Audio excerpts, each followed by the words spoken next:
बंदरा में। वहां पर रेलवे की कुछ जमीनें थी जो वहां कुछ लोगों ने अवैध कब्जा कर रखे थे। संभल से आगे निकला बंदरा। मैं इसलिए बोल रहा हूँ कि वहां पर जो एक विशेष समुदाय द्वारा अतिक्रमण कर रखा गया था, पूरी बस्ती बसा रखी गई थी, वहां पर अवैध मस्जिदें बन रखी थी, जो सरकारी जमीन थी। ये सब बोलते हैं कि सरकारी जमीन हमारी है, मतलब कि यानी कि हम ही सरकार, माने सरकार हमारी है तो हम जमीन भी हमारी हो गई। अब रोड भी इसी का है। अब इसी रोड पे पता नहीं गाय भैंस बांधेगा उस रोड पर या सो जाएगा उस रोड पर, अब पता नहीं। ये तो हम नहीं कर सकते हैं। ये सरकारी जमीन जो होती है वो सुविधा के लिए होती है, वो क्रिटिकल जमीन हो जाती है। ठीक वैसा ही ये लोग काम यहाँ बंदरा में किए। सरकारी जमीन मतलब इनकी जमीन।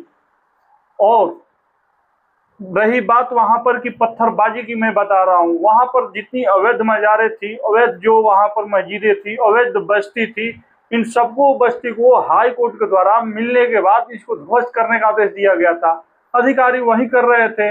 एक लाल शर्ट, ये लाल कुर्ता पहना हुआ है, ये लाल कुर्ता बड़े भाई का और पैजामा छोटे भाई का पहन कर आकर फ्लावर ब्लॉक उठाकर एक मार रहा भारी भरकम एक पुलिस वाले के ऊपर। अगर कहीं ढंग से लग जाती तो ये पुलिस वाले की वहीं पर डेथ हो जाती, लेकिन वो उसका भी पैर नीचे लड़खड़ा गया। वो देख नहीं पाया कि इसके ऊपर फ्लावर ब्लॉक से हमला हुआ है।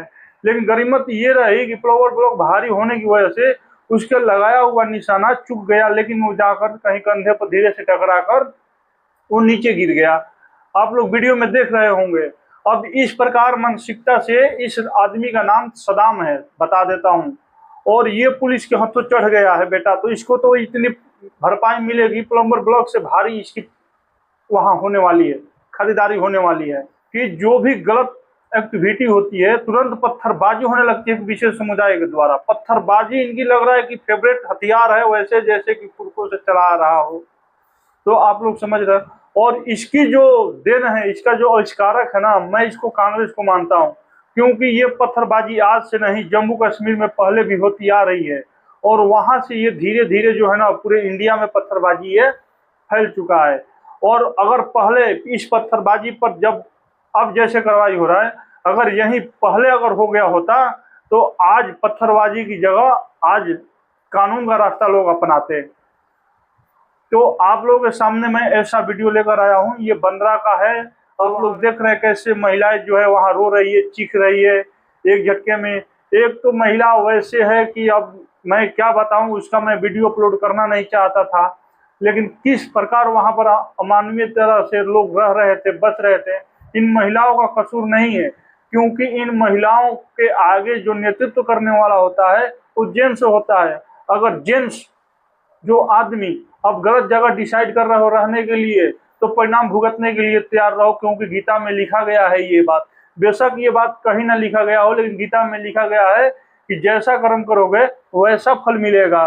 बंदरा में आपने गलत अवैध जमीन पर आपने घर मकान बनाया, मस्जिद बनाया, परिणाम हुआ ये कि अब बढ़िया से सब कुछ सेटल हो गए हो, और अंत में आकर कोई बुलडोजर चला के आपका घर तोड़ दे, आपका स्लम को तहस नहस कर दे, तो फिर आप ना घर के रहोगे ना घाट के रहोगे। अंत में रिश्तेदारों के पास जाओगे, एक दो दिन रहोगे, फिर कहीं देखोगे अवैध जमीनें, वहां पर फिर जाकर अपना कब्जा करोगे, फिर पुलिस आएगी, ऐसे ही भागते रहोगे और पैसा आपका इसी में खर्च जाता रहेगा, ना सुखी चैन से रह पाओगे।